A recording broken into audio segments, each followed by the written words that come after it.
Good afternoon, everybody. Steve Anderson here, and welcome to our webinar this afternoon if you're Central Time or East, or good morning if you're Pacific Time. Excited to be with you today for our webinar, I Can Afford It, Financial Arrangement Secrets. You're going to find a great hour packed with great information and resources today. Just a couple of housekeeping items for those of you that may be joining us for the first time. You all are in listen-only mode, so you can hear us. We cannot hear you to minimize the background noise. We're going to go about probably a little over 50 minutes today. Down on your control panel screen, there's a place where you can enter questions, and we will do our best to take as many of those as we can before the hour is up. So at any time during the hour, you're welcome to enter those questions. We'll field them at the end of the presentation. Joining me today is Tanya Bailey, practice advisor with the Total Patient Service Institute and Financial Arrangements Queen. And Tanya is one of the best that we've ever seen. She's going to share some great things with you today. Welcome, Tanya. Thank you, Steve. Let me give you a quick overview of what we're going to cover today. We're going to start out with the biggest obstacles to achieving solid financial arrangements. Some of these things might sound familiar to some of you. We're also going to talk about how the whole team participates in great financial arrangements. It's not just one person's job, but it's the entire team. So we hope the entire team is gathered around to listen to the webinar today. We're going to talk about the essential elements of powerful financial arrangements, and we're going to show you a toolbox filled with great stuff that you can use to have better results when you're talking about money with your patients. One of my favorite parts of our presentation today is 30 different ways patients can pay for treatment. 30 ways. Many times we think that it's just pay for it today or try and find third-party financing, but we're going to share 30 different ways that you have to help patients pay for treatment. We're also going to share a 5-step formula for presenting financial arrangements that get accepted so that you have a system to present financial arrangements that work. And finally, we'll present a discovery list of what you need to start doing today to have the best financial arrangements that there are. So with that, let's get started with the reality of what we deal with when we dive into financial arrangements with a patient. All right, changing the slide here. Everybody should see a gurney or a stretcher on your screen. You're good to go, Steve. And for starters, just want to make sure the technology's working, everybody. So here's the first question for the entire team, especially for the financial coordinator, is when the patient arrives at the front desk or wherever it is where you do financial arrangements, does the patient arrive alive? Too many patients are DOA financially when it comes to financial arrangements because of common mistakes that we see that are being made occasionally and sometimes more frequently in the offices that we work with at the Total Patient Service Institute. We have our entire team out around the country every day in offices working hands-on, and these are some of the things that we frequently see that are mistakes that stand in the way of having solid financial arrangements. Tanya? So one of the first things that you know that is a problem is when the patient gets to the front office and there's not a clinical team member escorting them up there, and they're standing at the counter saying, I don't know what I need. I don't think I need another appointment, and they jettison right out the door. So one of the other things that the patient can find is having more than one treatment option. So you come to the counter and the patient is confused. They don't know what to do, and the financial coordinator is sitting there trying to find out what the patient wants to do, which should have been identified in the back. So we all take the course of least resistance, so when there's confusion and chaos, we will most often choose to do absolutely nothing. So the clinical team needs to confidently present the best option based on the patient's clinical condition and what the patient said he or she wanted.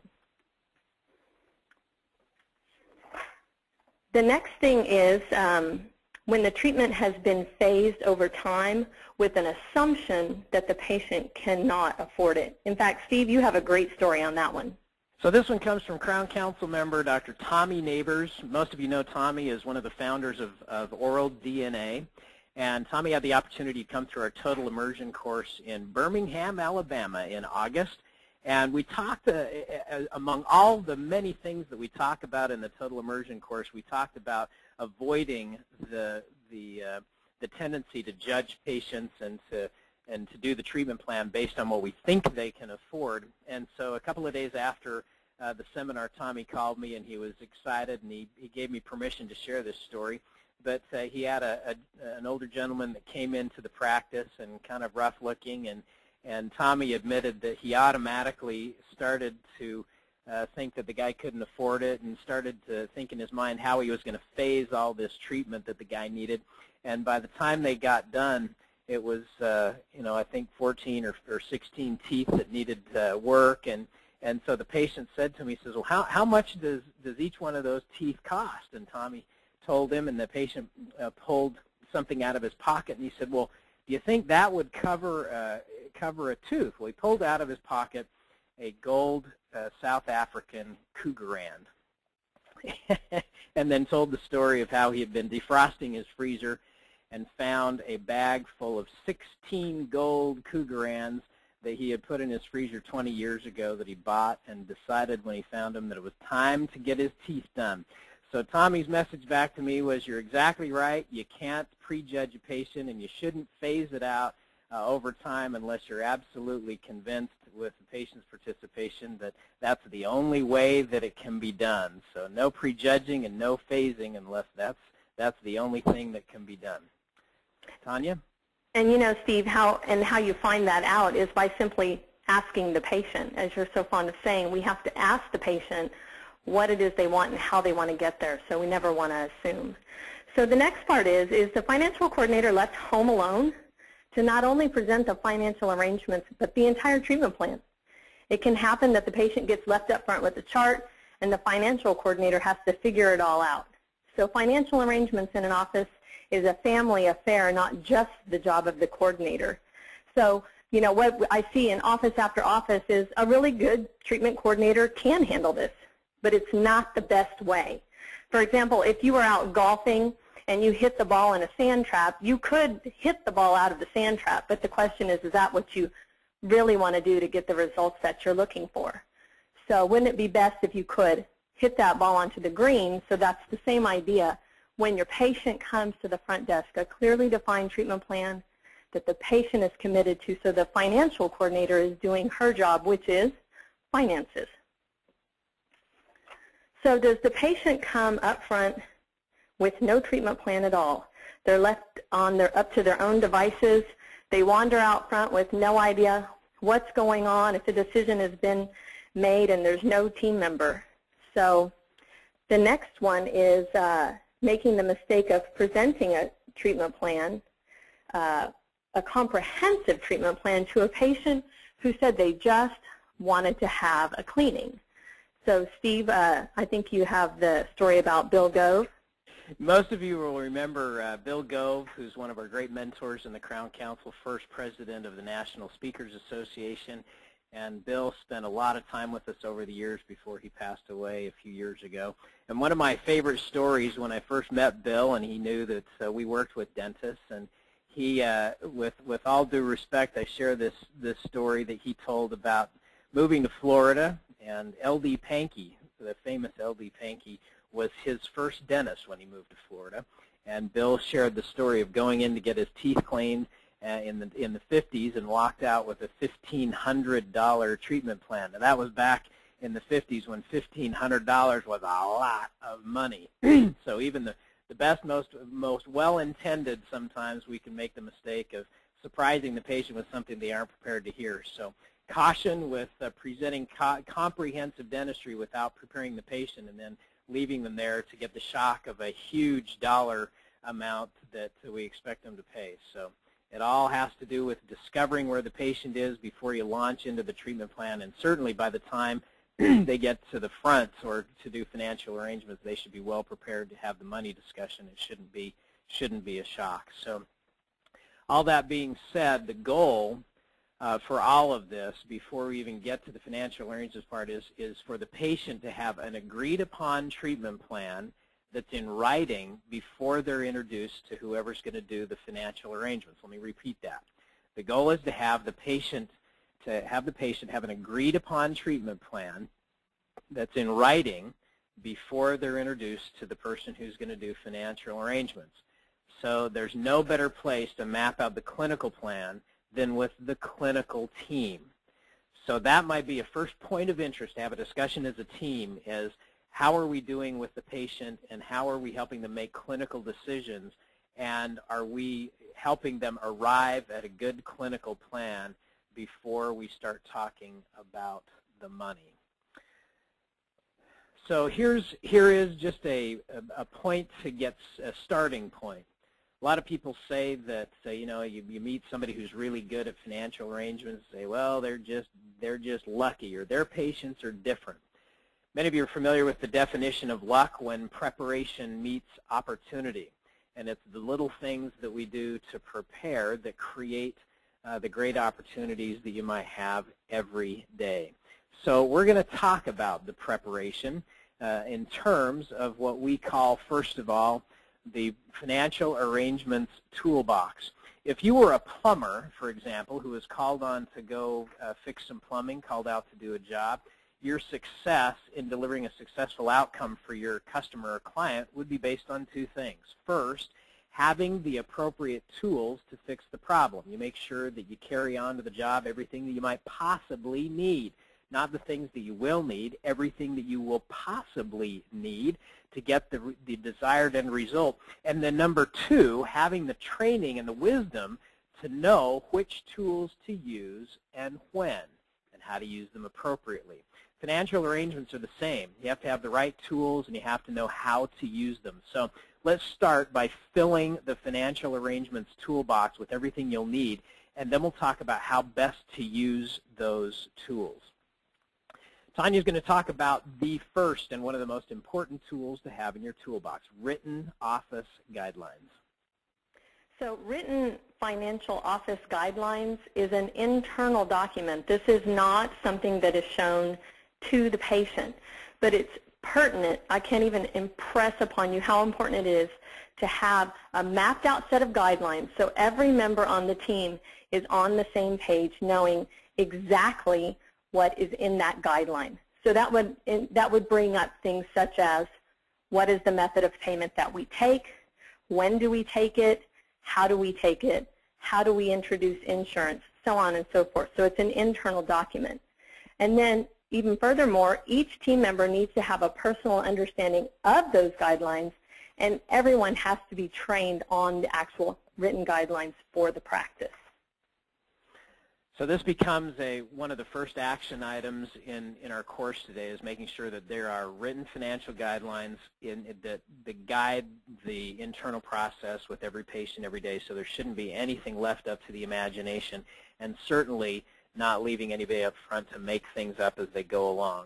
So Tanya's given some good suggestions as to all of the things that should be included in those guidelines, the options, the parameters, and the boundaries of what you can and cannot do when setting up financial arrangements with your patients. Next, options. Having plenty of financial options for the patient to choose from.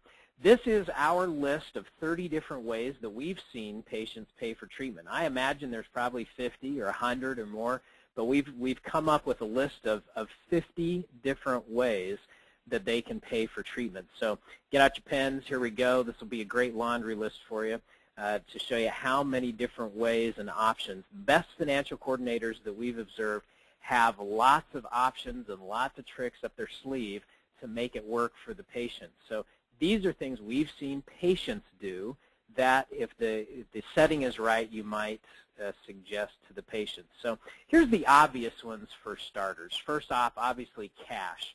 Is they can pay for it today in cash. Second, they can use a check.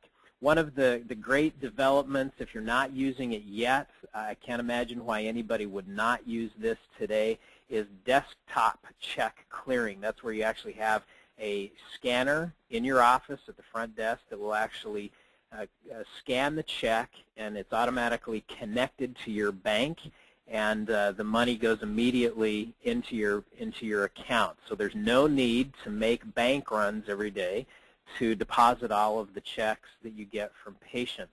A great resource, one of the great resource partners that we have in the Crown Council is Payment Alliance. Payment Alliance provides a number of different resources that we'll talk about today. This one is one of the first. Their check processing service, where you can clear them right there at the front desk, is, in our book, it's a must. We use it in all the practices that we work with. Use this process. It saves hours of back and forth going to the bank, and it minimizes the risk of losing checks, and it's immediate deposit into your account. Number 3, debit card, obviously. Debit cards are different than credit cards today, and more people are using their debit card. Number 4, auto debit from their checking account. This is great for the person who said, I didn't bring my checkbook. Again, another resource from Payment Alliance is they can give you the system where you can actually debit their checking account through their software.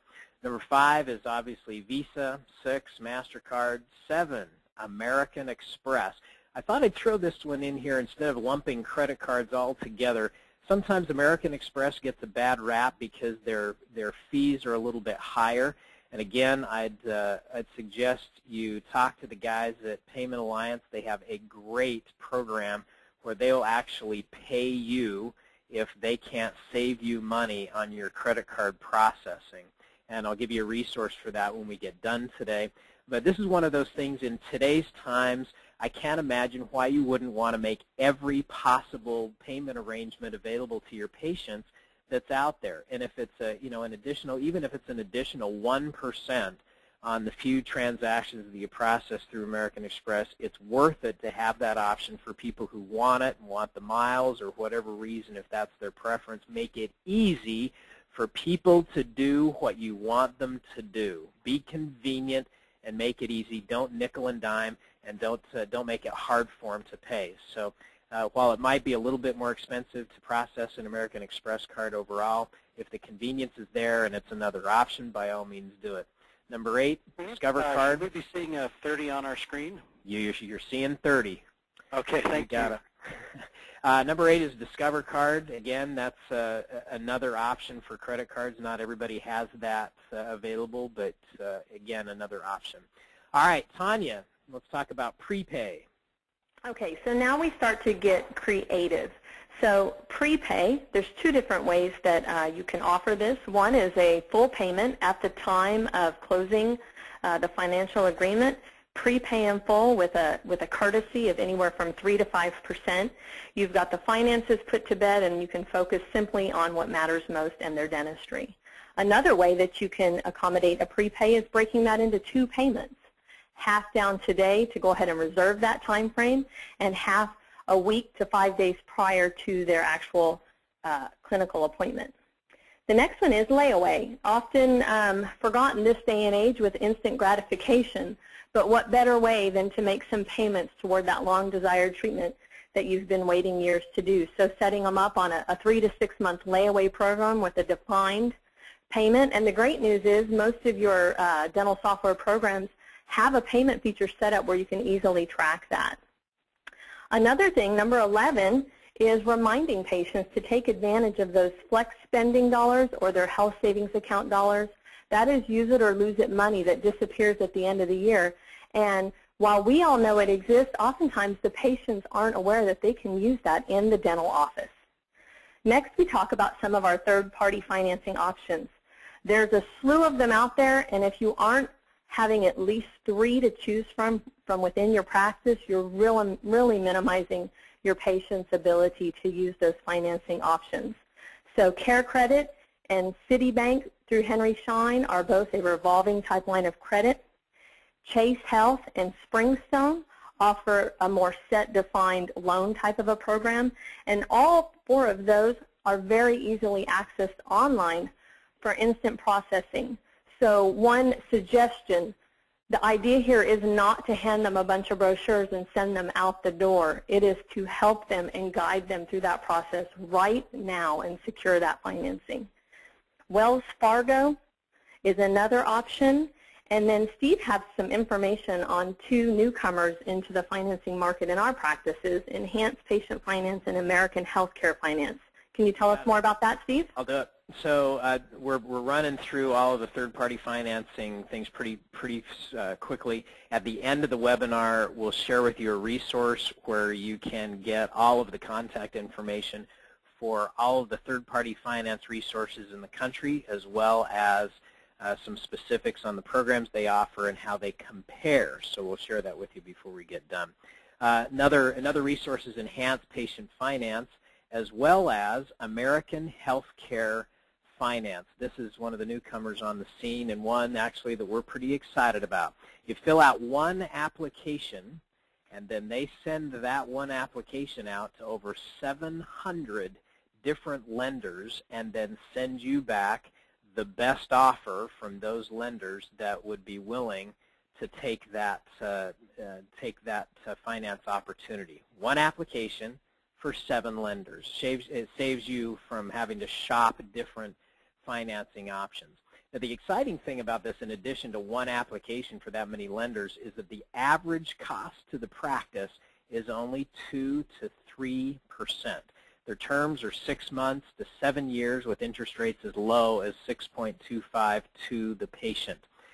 They'll take credit scores as low as 600. So if you do over $100,000 a year in patient finance, and they can't save you at least $1,000 a year in cost, they will write you a check. So we'll give you some information on that before we get done today. We've got a whole resource packet for you that will help you with contact information, as well as how to get a hold of some of these great resources like American Healthcare Finance. One we're very excited because of some of the new things that they've put together to make it easier for you. Tanya, tell us about some other creative ways. Our next one is having a cosigner. Okay, so we've all been in that situation where we think it's dead because we've just applied for third-party financing and the patient's been declined. But all is not lost.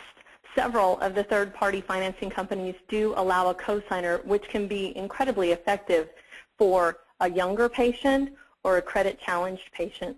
So simply having them think in their mind who could be a cosigner, and most people have 1 or 2 people that they can choose from. Another option along that same vein is having somebody apply on that patient's behalf. So for example, a spouse, a significant other, or a parent can open an account and pay for the treatment, and then that person can pay that person back. So those are both incredibly effective when you aren't able to get that individual approved on the third-party financing. Another option is to just simply have them borrow the money from that parent, friend, or relative, and then make payments to them, so they are now paying with cash and can come back and take advantage of that courtesy as well. And Steve, can you share with us some about this patient payday program? You bet. So the Payment Alliance, again, has a great program where it is the equivalent of 90 days, same as cash. The patient actually writes 4 checks, 1 for a down payment on the treatment today, and 3 additional checks that will be deposited over the course of 90 days. So for them, it gives them a way to stretch the payment out over 90 days. The great thing about the program is that the practice gets paid 100% of the money today. So again, it gives the patient a way to pay it out over 90 days. So this works great for treatment up to $3,000. So they'll do up to $3,000, same as cash. The patient doesn't have to qualify, so there's no credit check, nothing like that. It's just simply 90 days, same as cash. Practice gets the money today. Patient writes 4 checks that are deposited out over 90 days. So again, when we get done, we'll give you the contact information and the resources, but that is another great program provided by Payment Alliance. So number 23 is checking out what do you have sitting around at home. Do you have any of those savings bonds that have been stashed away for a while, or perhaps a Crew Grand in your freezer? CDs, stocks. Most people these days have some sort of an investment that maybe they've forgotten about that they can access. One of the things that I have seen numerous patients do as they've chosen to go into treatment is access their very own money sitting in their 401k account, borrow their own money, pay their own interest back to them. I've actually worked in a practice and seen on more than one occasion patients who looked at what do we have sitting in our very own driveways. So number 25, sell an old car and take some equity that's sitting there and turn it into your health. And remember, all of these things are designed to get your patient thinking about where do I have this money sitting around that I can get. It's not necessarily an endorsement of what you think they should do. It's just helping them find the resources that they have to get what they want. So an emergency patient, a payday loan is a great resource so they can get that treatment taken care of right now and not have to wait until it becomes a bigger problem. Taking a loan against your own equity, be that either a home or car equity loan. Finding things around the house that you might want to sell that have just been sitting around on either eBay or Craigslist. That's a huge market nowadays. Asking your employer for a loan. You spend more time with them than anybody in your family, so there's definitely a close relationship there. And finally, number 30, Steve. So this is one of my favorites. I call it the $1-a-day program. It was invented around whitening. But the idea here is that on certain procedures like whitening or Invisalign, you can, based on your office decision, offer a payment program over time. Especially with Invisalign, since the service is delivered over a period of time, there's no reason why you can't take payment over the course of treatment. Same thing we like to do with whitening. We call it $1 a day because we allow the patient to pay us the equivalent of $1 a day for whitening until the balance is paid off. Now, that's an office decision if you want to do it, but those are the two procedures that we like to suggest that maybe if you offered them a way to pay it out over time, the risk is pretty low, and the cost, especially for whitening, is low, so it's not a huge risk. This is another program, again, by Payment Alliance. They helped us set up where the entire process is automated. You can go in, enter all the patient's information, including their credit card number, and it will process their card every month at the same time of the month for the same amount of money until the balance is paid off. So again, this is another great resource from our friends at Payment Alliance. They can help you set that up and make it really easy to help patients make payments. So that is a quick list of 30. Now, Tanya, maybe you can give us the verbal skills for this, because one of the assumptions that we make when we have this list is that the patient wants the treatment that we're talking about. Okay, so that's why we say you got to have an agreed-upon treatment plan, and so that we're beyond they bought the treatment. Now we are partnering with them to help them find a way to make it and fit it into their budget. So while somebody may not have the courage to suggest that somebody go sell a car, Tanya, what are the verbal skills that you use when you suggest some of these options for payment? Okay, sure, Steve. So, Steve, if you were my patient sitting in front of me and you had just been given a great delivery from the clinical team member, I would start that conversation with the patient saying, you know, you've made a great decision to invest in your health, and your role in this process now is to just simply share with us what you want, and my role is to help you find a way to get it.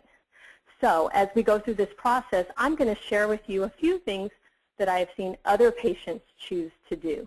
So let me just repeat that one more time. So your role, Steve, is to simply share with us what you want, and my role is to help you find a way to get it.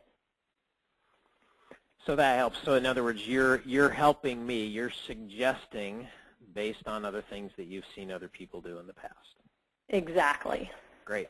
So again, in our resource packet that we'll have at the end of this call, we've listed all 30 of these options for patients to pay so that you can have that along with your financial guidelines as kind of a cue card to help them find a way to pay for treatment. Next thing in our toolbox is to have a time frame, in which you are thinking about the treatment. Tanya, tell us about that.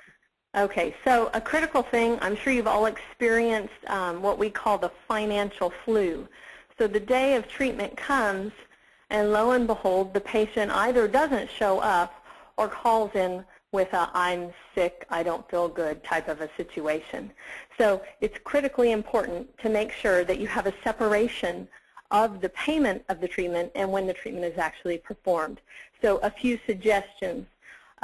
Prepaying completely in full in advance, be that through any of the methods that we talked about, cash check or third-party financing, or making sure to collect either at least half down or simply a reservation fee.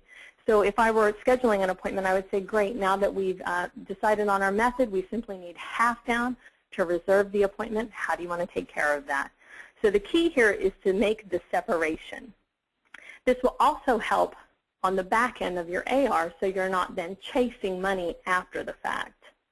Some of the things that we do in our practices is having a credit card authorization form on file in the event that perhaps insurance didn't pay as anticipated, so there was a balance. That way you have all your bases covered on the exact clarity to the patient of when all the money is due. All right, Tanya, tell us about insurance and how you define how you handle that. Okay, so insurance benefits, whether you're totally fee-for-service or you're still accepting assignment of benefit, it's crucial to clarify that to the patient. So where are the insurance dollars going? What is the expectation of time frame? And then if there is that balance remaining that was unanticipated, how is that going to be collected? So again, having that credit card on file, with an agreement that at either 30 or 60 days that card will be charged to clear up that balance. Next, and this is just bears re-emphasizing again, once you have all of these things defined, your guidelines and everything in your toolbox, it's important that everybody on the team is up to speed on everything that you offer, how you offer it, all the options, how you handle insurance, all of those things. Even though they may not present financial arrangements, everybody needs to know how it's handled so that they don't get the deer in the headlights look when patients ask them any kind of financial questions. Not that you have to deal with all of them, but if you have a general idea of how things are handled, then you can give them a broad answer that's more specific than, well, Betty takes care of all of that, and the rest of us are ignorant. Well, everybody ought to at least be plugged in so that everybody's on the same page together. All right, a couple of reminders in addition into your toolbox here are how you handle your verbal skills with the patient. So here's a couple of trigger terms, limiting language, if you will, that you might want to replace when talking about financial arrangements. First one is the term out of pocket. So that's a term that's often used in conjunction with insurance. So when the insurance coverage is stated and then saying, well, your out of pocket will be, and that creates a visual that's probably not something that you want in the patient's mind. So you replace out of pocket with your portion. So Tanya, here is, and here's another one of our favorites. Instead of talking about insurance, you talk about your insurance savings. Instead of saying your insurance only covers this or your insurance coverage, you say, Tanya, your insurance savings is this amount here, which leaves your portion, which remains, which is this amount here. So replace out of pocket with your portion instead of talking about insurance or your insurance only covers. Our preferred term is insurance savings. The next one is how you talk about money. So we, in general, have dropped the word dollar from our vocabulary. So instead of saying it's $1,000, you would just say it's 1,000, or it's 1,500, or it's 500. It's a minor thing, but it just adds emphasis on it, and it makes it a little bit more difficult to swallow. So eliminate the word dollar from your vocabulary. Next, can I make one more point? You bet. So another thing is, I know everybody's goal is to get the patients to stop focusing on insurance Well, the best way that we can do that is by exampling it. So when we make a big deal about insurance, the patients make a big deal about insurance. So we really put ourselves in a corner when we say things like, well, your insurance only covers this, or you don't have enough benefits. We could wait until next year. Or my all-time favorite, well, you could call your insurance company. So by doing those things, we're now basically telling the patient that really whatever your insurance company is going to cover is what's the most important decision here. So if we want our patients to think differently, we have to think and speak differently too. Next is how you actually present the treatment and the treatment plan and the financial agreement in writing. Tanya's going to walk us through an ideal setup, and I'll just give you the brief preface here, is that our preference is no line item charges.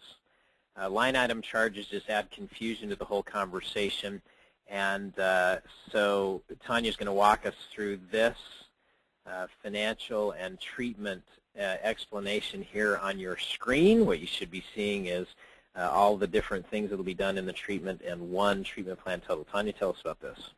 So if you all have Dentrix, this will look familiar to you, and if you don't, it can be replicated in your software program too.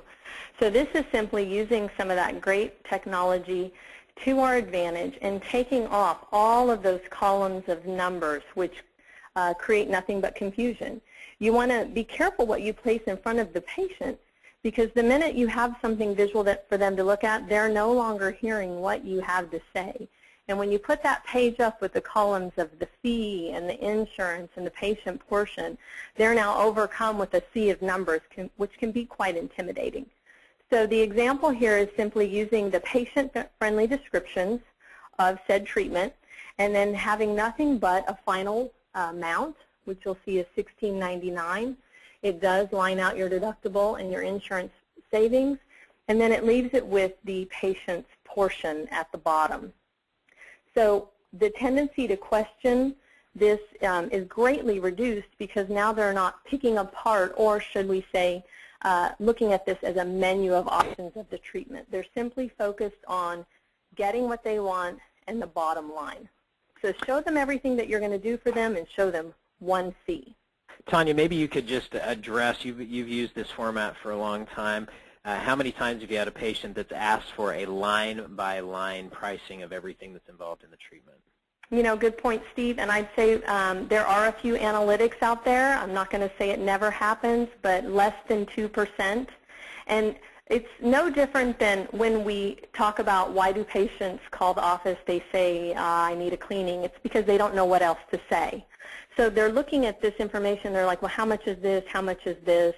So you can verbalize some generalizations there, but there's really no need to line item that. They just don't really need it.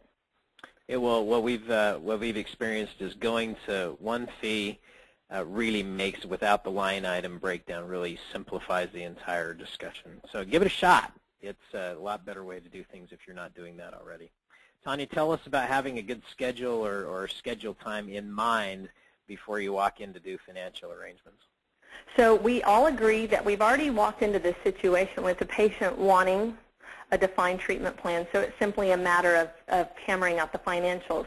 So you don't want to get to the end of that situation and then try to figure out, well, oh my goodness, where are we going to schedule them? So you already want to have an idea in the back of your mind where you want to put that patient to maximize your time, your doctor's time, your hygienist's time in the schedule. So by simply having that idea in your mind and saying, you know, Steve, the next time the doctor has available to take care of that, I know is important to you, is tomorrow at 8 a.m. So driving straight to the choice and offering that to them immediately rather than fumbling through the schedule and hemming and hawing. It really makes a huge difference when you go with confidence. The next item in your toolbox is a nice pen for the patient to use to sign the financial agreement, the financial arrangement. So this is a minor thing, but makes a big difference. The pen ought to be a reflection of the quality of the work in your practice, so not over the top, but something certainly a lot nicer than a ballpoint pen or something that's been chewed on at the front desk. So find something that's indicative and representative of what you do that would be reflective and something that is an indication of your quality. Again, not over the top, but something certainly more than $1.50 ballpoint pen. that you got at Staples. Finally, Tana, why don't you talk about the environment in which you do financial arrangements? Okay, so it cannot be stressed enough that it's so important that this be done in a quiet place without distractions and without the impression from the patient that the appointment is over and they're ready to jet out the door. So our favorite place to do a treatment presentation is chairside. If you don't have a consultation room, you can have the patient's total attention and they don't have the impression that the appointment is over. If you do have a consultation room, even better, take them in where you're able to sit knee to knee, eye to eye, and continue the relationship that's been developed throughout the appointment. So when they come to the front counter, which is our absolute least favorite place to do a financial presentation, you've broken their physical state. They're now standing upright, which is not good. You're putting them in a position to rush. So you want to make sure that you have them sitting down so that you can watch their body language and see what's going on behind their eyes. The last item for the toolbox for today is what we call relationship links. This is the entree, the introduction, and the prerequisite to great financial arrangements. A good relationship link from the clinical team to the financial coordinator is absolutely essential. It's a time when you review the treatment, you review what is most important to the patient, in other words, why they want the treatment, and make sure that their concerns are addressed. And then before things are turned over to the financial coordinator, end with this question. If Tanya were the patient, I'd say, Tanya, is there anything that I've missed that you and I need to talk about before you discuss the schedule and the financial arrangements here with Betty? Anything at all? In other words, the message needs to be that the clinical discussion is about to end, and the only thing that's going to be discussed from this point forward is the schedule and the budget. So that is one that needs constant attention. And the first person that knows when the relationship link is coming unraveled is the financial coordinator. So those of you that are doing financial arrangements, you now have permission from the rest of the team to remind them in your morning opportunity meeting every day when the relationship links are getting a little bit loose, that they need to tighten that up so that you have a better opportunity to work on financial arrangements in the schedule when the patient arrives. So key point. So with your toolbox filled now, it is time to actually go through the presentation. Now we're going to share with you a 5-step formula that we call brief, because financial arrangements should be that. They should be brief. So these are 5 quick steps that if you'll go through these steps in this format on a regular basis, then you'll find that you'll get the result that you want. So Tanya's going to walk us through those 5 steps of brief. The first of which is begin with the benefit. Tanya? So you want to begin with the benefit. And the benefit is connecting back to that initial discovery of what matters most to the patient. It's what they've mentioned that's drawn them in. It's what prompted them to call. So you want to restate their primary interest and their primary concern. So an example, if Steve were my patient, I would say, Steve, so I know when you originally came in, you said the most important thing was to get that upper right taken care of so that you could enjoy your vacation that you're going on with Cheryl next week. And so time is of the essence. You want to get that taken care of so you can enjoy that trip. Am I on track with that? Yes. Thank you, Steve. So the next part is review the steps of the treatment plan, as either the doctor, the assistant, the hygienist, whoever is linked to you, had explained to the patient. So while this seems incredibly repetitious to those of us that have been in dentistry for a little while, remember, to the patient, this is all brand new. So it can't go without saying to review the plan. So Steve, here are the steps as doctor shared with you. We're going to start in that upper right area that's causing you some discomfort. We're going to prepare that area for a new beautiful crown. It's going to take about a week from start to finish. Does that make sense? Makes sense. Great. So next point is introduce the fee. So now we're actually launching into the financials. Notice we didn't start with that. We continued the relationship with the patient. So Steve, the total is $1,000.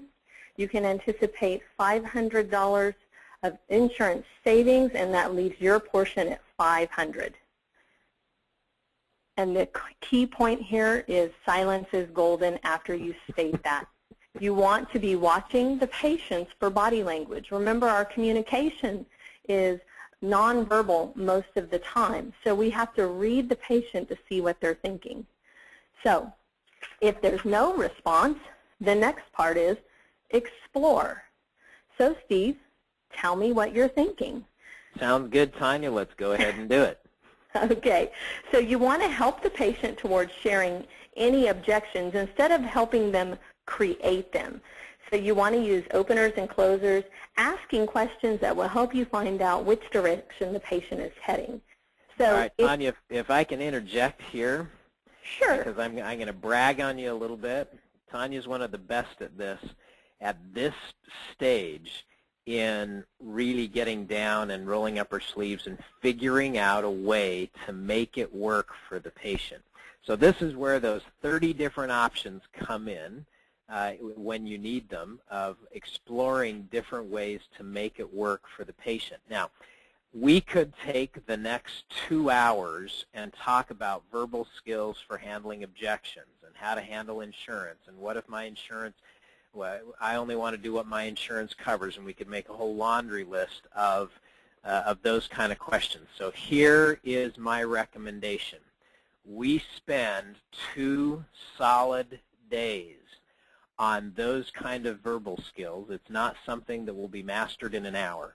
We spend 2 solid days on those type of verbal skills in our TOPS Total Immersion course. We consider it required training for any team member who is making dentistry a career and wants to be successful in what they do. We do that course all over the country, and required training if you want to be the best at what you do. And we take a lot of time working through the verbal skills on all of those. So end of advertisement for my favorite thing to do, but we'll actually be in Las Vegas this week doing that course on Thursday and Friday. So that's the place. That is the University of Verbal Skills and How to Handle Objections, is the TOPS Total Immersion course that we do all over the country. All right, Tanya, last step. So the next point, the next final stage after you've explored the concerns and addressed those, is to finalize the commitment. So this is the point where you say something like, great, let's go ahead and reserve your time with the doctor, and whatever that financial arrangement ended up being, close that out, collect the money, and separate out the appointment from the dollars. So make an appointment card, give it to the patient, and then communicate with them about your system for keeping track in the future. So there it is. There's the 5-step formula. Begin with the benefit, review the plan, introduce the fee, explore concerns with questions, and finalize the commitment and make sure that you get that commitment in writing. So that's a guideline that you can use that'll guide. That's the system that we use to present good financial arrangements to keep you on track. So next is our discovery list. This is a great place to get started. So this is a list of the essential elements of good financial arrangements that we think you ought to have in place today, and you might want to review this list often. There are 10 things as you look at Mr. Spy with the magnifying glass here. Let me run through the 10 questions. Number 1, do you have your practice financial guidelines in writing? Those are the internal guidelines we talked about at the beginning of the webinar. Do you have those in writing? Number 2, do you have a written list of payment ideas and options similar to the list of 30 things that we went over earlier today? Number 3, does your whole team know your guidelines? Do they know what the parameters are and what the options are in general? Number 4, to what degree does your team execute solid relationship links? on every patient every day before financial arrangements are presented. Number 5, does the patient have too many treatment options, or do you present one treatment plan? And obviously, as we've discussed today, presenting the treatment plan is the key. Number 6, do you present one fee? Don't confuse them with a lot of different options. If confusion sets in, then they will take the course of least resistance, which is to do nothing. Number 7, do you represent the office financial agreement when presenting payment options? In other words, everyone has in place what the financial agreement is when the patient walks in the office. So do you represent that so they remember what their obligation is in regards to treatment? Number 8, do your patients sign the financial agreement once they've accepted it? Number 9, are you using the brief formula to present financial arrangements? And finally, 10, do you measure your results and have one person who keeps the team accountable? Now, I've gone through that list very fast, I realize, and that's why we have this group of resources that we'll be providing to you here at the end of the webinar. So we put together a resource packet that includes the list of 30 ways to pay for treatment that we went over earlier in the call, all of the third-party financing resources and how they compare. Also have in fact, we've got a whole sheet in addition to that from American Healthcare Finance on that program that we mentioned today with the 700 different lenders. We've got all of the Payment Alliance resources that we talked about, the check clearing, the patient payday 90 days, same as cash, the recurring payments for whitening and Invisalign, all of those resources, including their $1,000 or their guarantee if they process your credit cards that they will do that. If they don't save you money, they'll pay you the difference. So all of those resources are included. And then finally, the discovery list that we just went over, we will have that available to you as well. So if you'd like those things immediately, here's 2 ways that you can receive that. There's the email address or the 800 number, 877-399-8677. That's the phone number at the Total Patient Service Institute, as well as the email address answers@totalpatientservice.com. So if you'd like that immediately, you can ask for those resources. We do have everybody that registered for the call today, and we'll be, as we get to it, we'll be emailing out that resource packet to you so that you have those. So, Tanya, we're going to field some questions here, and with the permission of the folks, we're going to plow through all of these questions as we can. So we're going to continue going here, and we'll go back and forth. So first one. What do you do when a patient in the treatment room says, well, it depends on how much it costs? In other words, before the treatment, in an effort to get agreement on the treatment plan, how do you handle it in the back when somebody says, well, it sounds good, but it depends on how much it costs? What do you recommend there? Okay, so that's a vague question, and that's where I go to, we have to get some clarifying questions. So I would say something like, is it the bottom line, the cost? Is it the total cost, or is it just a matter of finding a way to put it into your budget? That's my first line of questioning after that question. Say that again. So is it just, Mr. Patient, the total cost, or is it simply a matter of fitting it into your budget? Very good. So if I say cost or if I say budget, then that gives you a path to walk down to discover. So if it's a matter of budget, then that would be a great time to introduce then the financial coordinator that can go through the different budget options. Is that right? Exactly. And another question on that is, so it sounds like what I'm hearing you say is if we can fit this into your budget, there's nothing else standing in your way. Am I on track with that? So getting closure on the actual treatment plan. You got it. Next question has to do with a template for the written office guidelines that could be used. And actually, that's something that we customize based on each office. So if you'd like kind of an overall guide, again, that you can request that. Just call the 800 number or email us, and we can do some work to make sure we get you the right form there. Next question: do you bump your fees up on a particular patient if you know that they're going to do third-party financing, and you know that there's going to be a fee paid by the practice? I think that's a tricky question. It depends on your practice, quite frankly, because for those of you that are contracted with insurance companies, that's not an option. You cannot do that. I believe, I'm not speaking out of turn to say that the third-party financing companies would likely frown upon that. But there's an option, Tanya. I know one thing I've seen you do is if you're if you're fee-for-service or not accepting assignment, you're not a PPO provider, there's no reason why you can't build that into your fees, and then as you mentioned, that they give them a courtesy 5% discount for paying in full in cash or check, correct? Right. One of the benefits for being completely fee-for-service and not contracted with any insurance company is you're under no obligation to charge any certain fee to anybody.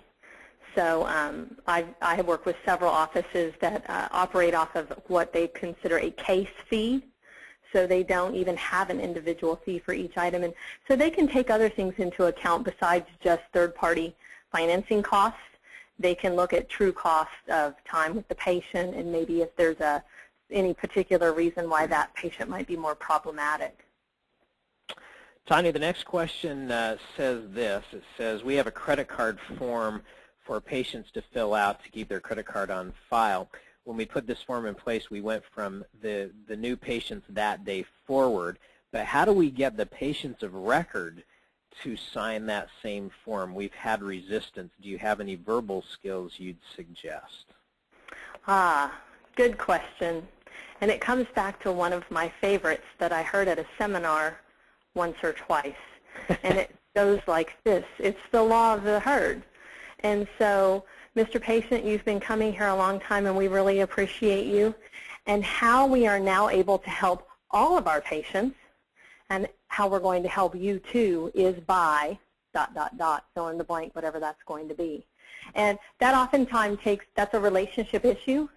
So you may want to preface that on your next visit, here's how we're going to help you with that. So prime them for the action you want them to take and ease them into it. Exactly. Perfect. Next question is, how do I sign up for American Healthcare Finance? In the resource materials that we've talked about, there's a whole page on their program. We'll be happy to send that out to you when you request it, or if you want to wait just a bit, we will email that to you. Great program, by the way. We've started using it in our test practices just recently, and everything is going very well. Next question, how do you get your patient to stop focusing on the insurance coverage? We have a lot who only want to do, quote, what their insurance will cover. So this comes back to finding out what matters most, their primary interest and their primary concern. So your role in the practice is to help guide them to stay focused on that. And if they continually come back to the insurance, simply asking them, so Steve, if I'm hearing you correctly, it sounds like the insurance is the most important thing to you. And are you willing to sacrifice what you said you wanted, which was to get that upper right taken care of before you go on a trip, based on your insurance limitations? Are you comfortable with that? No. So let's work together, because my role, remember, is to help you get what you wanted. Yep. So is it just simply the bottom line patient portion, or is it a matter of fitting it in your budget? I was just being dumb, Tanya. Let's do it. So what I have seen in practice after practice after practice, everybody has a budget. It doesn't matter how much money you have in your bank. Everybody has a budget. And so when you talk to the patients in those terms, you usually come to a consensus of how to move forward, because it's always about fitting it in the budget. You got it. We're past the hour. We're going to keep going with the questions. I realize some of you have to get with patience, but we're going to continue going with these last few questions.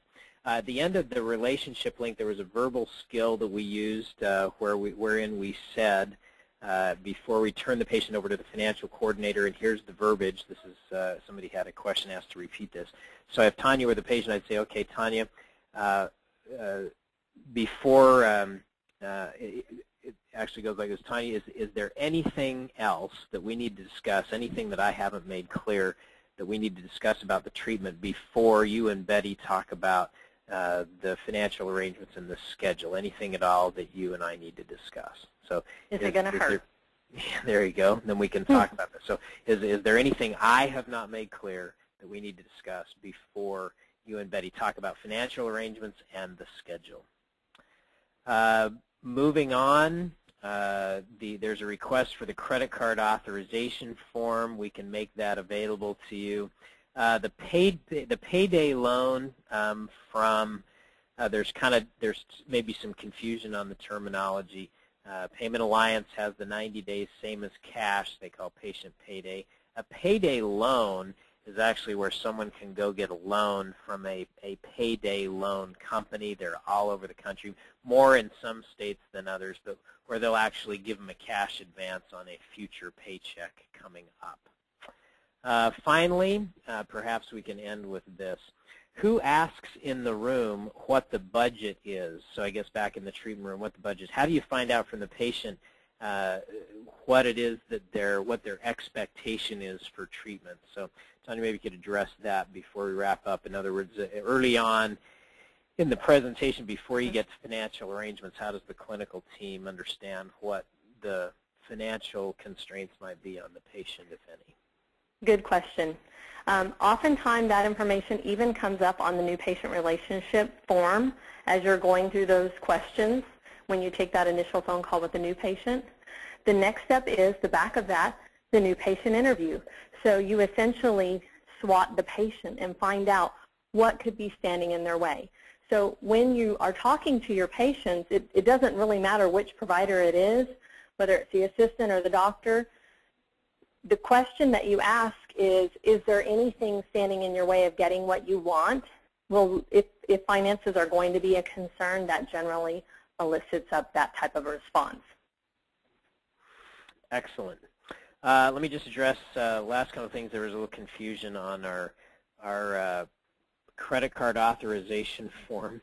So let me just, the question was about existing patients and getting that credit card authorization form signed. So the point of that was when the existing patient comes in, you can tell them about how you're moving forward in a little different direction, and when they come in the next time, here's, we're going to have make it easier for you so you don't have to worry about surprises after the fact. So that was not talking to patients about treatment over the phone before they come in, just clarification.